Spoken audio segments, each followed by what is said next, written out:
Yeah, g'day YouTubers, Tinker O'Toole again here with another video. Today we're going to talk about block splitters, splitting wedges, splitting axes, and just a normal axe.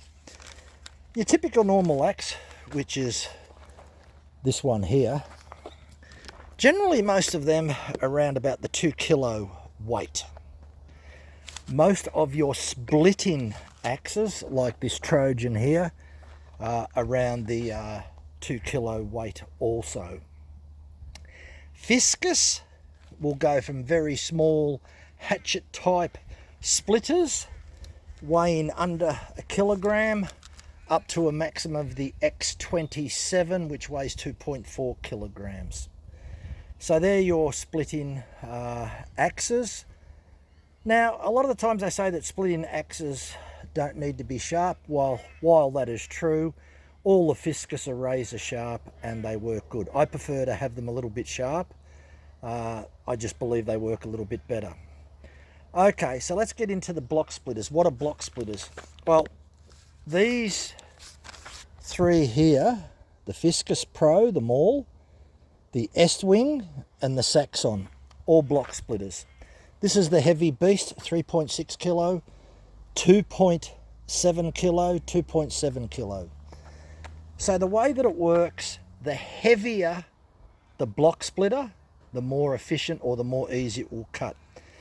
So I've got a little bit of a formula that I sort of use and based on the diameter of the timber as to what type of block splitter that you should use. And it works about 1 kilogram of head weight for about every 4-inch diameter.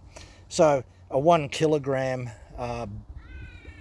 block splitter or axe type splitter, 1 kilogram for 4-inch timber, 2 kilogram for 8-inch timber, 3 kilograms for 12-inch timber, and 4 kilograms for 16-inch timber and larger. These figures that I've quoted here, the 3.6 kilo, the 2.7, the 2.7, that is the splitting wedge head weight. The handles weigh up to about 1 kilogram each, so that bumps it up a little bit. So the way that it works is when you look at a normal axe, you'll find out that you've got about a 15-degree angle here, and right on the edge you've got an angle of about 30 degrees, as what you've got on the Fiscus splitting axe here, except you've got about 30 degrees on here, and we taper down to around the 30-degree mark here. The same on the next one. We start off up on here about 45 degrees and we taper down to about over 30 degrees here. This one's exactly the same. This one's actually more. It's more like about 70 degrees up on top, and we taper down to about 30, around 30 degrees. And the S-wing here starts off at about 32 degrees here and tapers down to just under 40 degrees at the shoulder. And the Fiscus is around about your 35 degrees here, 35, 40, and here we taper down to about 35 degrees. So you can get all different angles on your secondary angle. They don't have to be razor sharp, and they don't have to be at a very small angle, so, or sharp angle. So 30 degrees works really well, but on a lot of the block splitters, you're talking around 45 degrees plus. So some of them go up to 60 degrees. Look, the main thing or the best thing that's going for the block splitters is the weight, purely the weight. You know, you've got a total weight here of in excess, it's 3.6 kilos, it's 4.9 kilos total weight. That is a lot of weight. And the S-wing, I think total weight on this is about 4.1 kilos, and this is about 2.9 kilos, and I think this is almost 2.8 kilos or something like that, and 1.5 kilos for the little Fiscus. And this one is just over 2 kilos just on the head weight here, just on, or yeah. So the thing is, the block splitters are called block splitters because they're a large block of metal, as opposed to the axes, which are a little bit different. Now, when you look at something like this, you might go, oh, this has got a nice shape on it, nice curve, this is tapered here, because a lot of times the taper here is hollow. It's not on a dead straight angle like that. If I was to hold a straight edge against there, you'd be able to see through there. So they've got this nice little curve on them. Even these have got a millimetre or so, and so is this one. If I hold this like that, and I'll just see whether you can see the light between it. If I do it on this one, you may just see it, and you can certainly see it on that one. And if I do it on the Fiscus, you'll see it on that one. Whole idea is these large splitting mauls are designed with this angle in mind to split the wood open, because remember, they're not a cutting axe. You're not cutting against the grain, you're splitting with the grain. They don't have to be razor sharp, but they'll certainly benefit from being sharp. So normally I take an oil stone when I'm finished and just run the oil stone over, and keep them in really good condition. The last thing I just want to talk about is the splitting wedges. Splitting wedges work really good in hard timber, so we're talking hard timber here, not soft timber, if they come to a nice point like that. So that's a cyclone that I've modified. It is identical, it is exactly the same as this one, except as you can see, I've thinned it down a bit and I've got rid of this big huge angle that was on here. This one here, same sort of thing, it's around 15, 16 degrees, comes to a sharp point.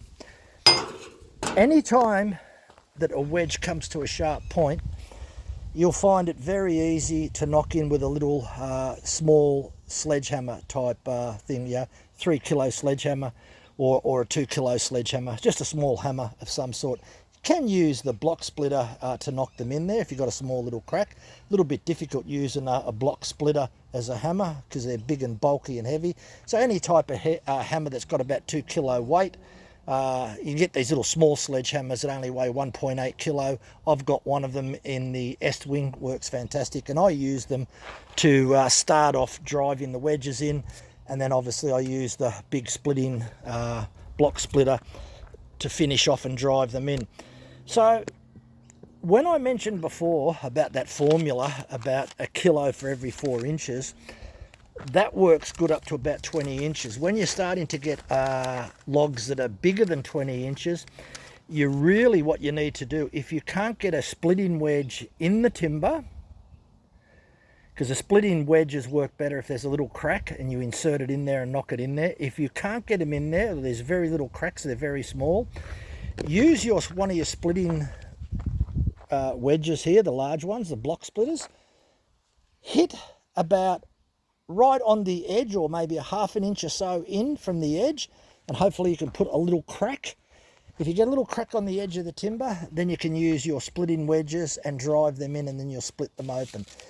The other thing that I will mention about splitting timber, especially larger timber, and especially if you talk about a tree, and if we have a look at this big huge eucalypt that I've got in the background, which is about over 20 meters tall, the timber up the top is going to be less dense. The timber down the bottom here is going to be much more dense than the timber up the top. So to split this timber in this bottom region is going to be much more difficult than splitting the timber up the top. So if that's the case, you try and use the splitting wedge on the edge of the timber, get a crack in there. Once you've got a crack in there, then you could use one of these splitting wedges. As I said, I've got the 2 thin ones, which are my favourites. This one here, if you've got a crack of about 6 millimeters because of that large beveled edge, you'll get that in. But you've got no hope of tapping that in the timber with that 60-degree angle that's on there. That will not go in unless you've got a large crack. Simple as that. Any splitting wedge. Doesn't matter what it is. And if you go back to the antique splitting wedges, you'll find out that 99% of them come to a fairly sharp point. So just to briefly recap, a general axe like the Cyclone one that we've got here, weigh about 2 kilos, got a fairly narrow angle here of about 15 degrees, and up here it's probably near 30. The moment you go to a splitting type axe, which is like the Fiscus here, generally look like this, about a 30-degree angle up here, and we can go up to about a 35-degree to 40-degree angle up there. It's the same on the next one. It's sort of like a bit of a hollow curved here, and it does the same sort of thing, around about 40 degrees at the shoulder compared to the top, and about a 45-degree angle at the top. The Saxon has got about a 60-degree angle up the top, and here's around about the 30-degree angle, could be 30, 32. And the Estwing here has maybe just over 40 degrees at the shoulders here, and round here is around about 30 degrees. And the Fiscus is, I think, it's about 35 degrees here with about 40, around about 40 degrees on top. The angle on top can vary. It doesn't have to be very sharp angle. It can be fairly blunt angle of around 45 degrees. What they're relying on is the sheer weight of the splitting, the block splitter, to do all the work. And I agree with that 100%. So if you stick to my formula, a small handle and something that weighs about 2 kilos, so we're talking about a 25-inch handle on a 2 kilo Fiscus, you're only going to do something up to a maximum of about a foot, unless you'll bust your gut. When you want to start splitting stuff over a foot, you need to go to something about 2.7 kilo, like the Saxon or the Estwing. Anything up to about 2 foot or a little bit over, you need to go to the Fiscus Pro there. There is one that they sell. Don't know if they still sell it in Germany. It's called Stotz, S-T-O-Z. Big red thing. Looks like it's just a big triangle wedge with a welded pipe on it.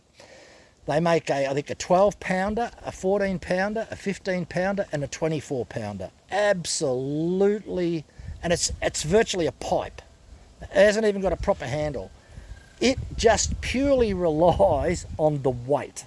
That's all it does. Relies on the weight to do the splitting. One thing I'll say about the splitting block splitter on the Estwing, it's got a beautiful, nice big handle on it. Nice oval type shape handle. The Fiscus has oval shape too, but not as big. So I do like the Estwing. It suits me. The Trojan's got a nice shape as well. The Fiscus has always had that type of shape. This particular one here would have to be one of the most popular type splitters on the market. So this is the Fiscus Pro. It weighs, it's got 8 on it because it's 8 pound, which is 3.7 kilograms. It is probably the most popular and most powerful one that's sort of sold worldwide. As I said, you can get other ones on the market that are even larger than this, but generally you won't find them. This type of splitting block splitter you can find in your good hardware store anywhere throughout of Australia. It's one thing about the Fiscus range, and Fiscus guarantee that if you break it, they'll replace it. So it's a pretty good guarantee. I haven't heard of anyone breaking one. I have heard some stories where people have had splitting axes, block splitters, where they say the handle comes out. So one thing the Saxon, even though it's a cheapie, the handle protrudes out, and it's on a taper, so it's impossible for the head to fly off, because the actual wedge part of the handle is larger. It's got a taper on it. So yeah, that's not a bad design. I think they used to make them like that years ago. I'll pull that out and I'll show that to you. It's not a bad design. And mind you, this is a $23 splitting maul. $23. Absolute bargain.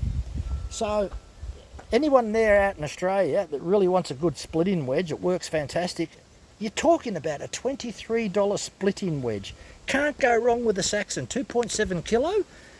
It is a fantastic splitting wedge up to a foot.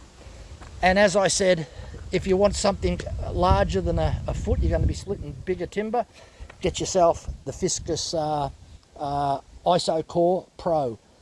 Fantastic splitter. Has a massive head on it, 70 millimeters. That's the other thing about are all the block splitters. The bottom part of the block splitter serves as a sledgehammer, which is fantastic to drive in those splitting wedges, whereas the other types, the Fiscus and that, aren't designed on the bottom to drive in splitting wedges. You'll end up damaging the head really quickly. Even the Trojan is not really designed to slam in splitting wedges as well. Anyway, I hope that helps. Not much else I can say. It's horses for courses. Large, heavy, splitting block splitters for big, large blocks of timber. Small, splitting axes around the 2 kilo weight for something up to about a foot. As I said, anything bigger than that, get yourself one of these babies. Thanks for watching. Give us a thumbs up. Bye for now.